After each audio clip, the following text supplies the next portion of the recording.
love over here. I like how everyone left once I was finally coming up. Yeah. All right.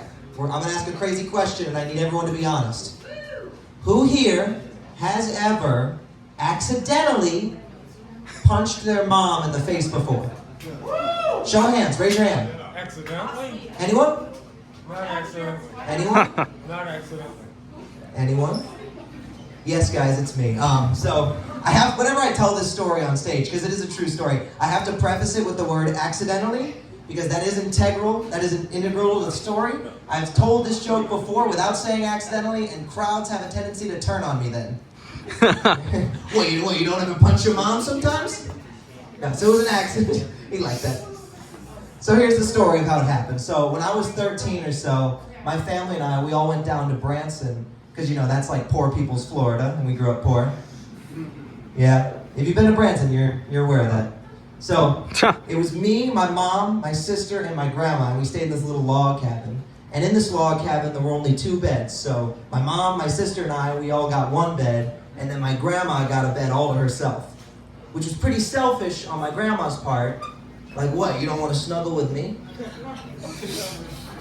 Well, it's okay, guys, because she got her comeuppance, because she now has dementia. Who's the winner now, I say? This crowd loves me. Yeah.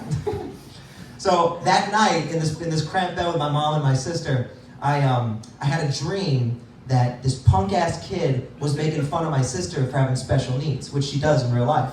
So me, being a good brother, I went up to him, and I threw a punch so hard in the dream that I threw a punch in real life that curved over and hit my mom right in the eye. Yeah, true story. And I know I punched this guy in the dream hard because my mom was crying.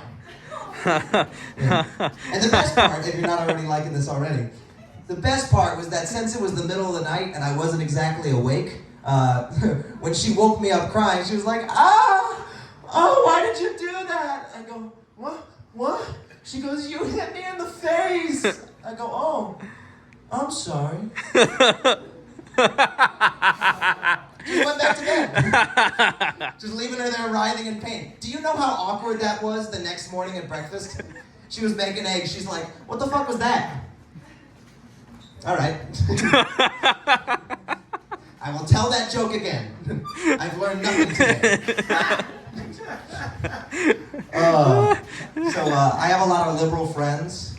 And, you know, yeah. You know, I'm a liberal guy, but like my liberal friends, they look liberal. You know, they got tattoos, they got piercings, they're bisexual, you know, and they always like to ask me a lot of liberal questions. They say, Matthew, why don't you have any tattoos?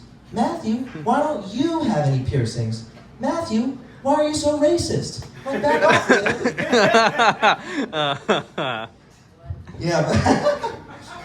Yeah, but like, well, speaking about like the piercing thing, I gotta be real with you guys. I know a lot of you probably do have piercings, but I don't understand the whole thing.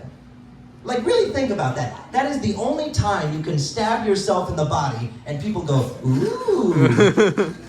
That's not style, that's self-harm. You know, I thought it was stylish when I accidentally ran through that screen door. Yeah. Went to the emergency room, they were like, why'd you do this? I was like, you know, having 5 fingers is so 20th century. All right. Oh, God. Speaking of missing body parts, who here is a fan of the U.S. military? I have to do a transition, I'm sorry. There has to be a transition between the joke. What do you want from me? All right. I'm not asking this question because I'm a fan of the U.S. military. God, and I told him I wouldn't bomb tonight.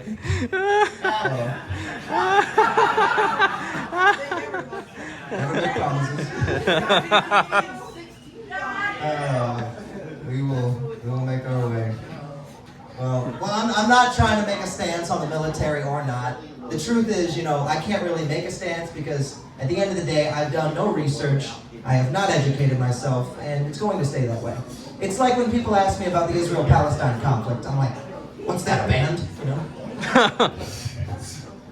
But you have to admit, though, I do know this for sure. You have to admit that the U.S. military has gotten better from what it used to be because we stopped bringing those drummers with us. I'm talking about, you guys ever seen like those old war movies, those old war documentaries about like the colonials? You know, they would be like in their bright blue and red uniforms, and they'd have a drummer with them making a little tune as they're coming in. You know how insane that is? Bringing an unarmed musician into the battlefield? That's insane. And also, if that is not the whitest shit you've ever heard, when we go into battle, we will have a little drummer boy with us. I watched this,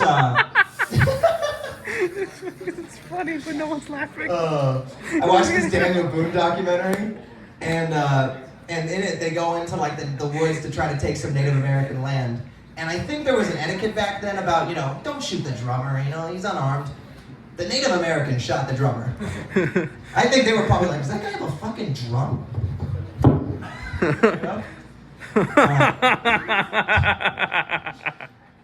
Imagine if we did that now, going into Afghanistan, you know, mortars are being shot at our troops, landmines are going off, there's a drummer, he's like, oh my God, I'm gonna die! You keep playing that drum, Anthony! All right, I'm Matthew Gallagher. Yeah.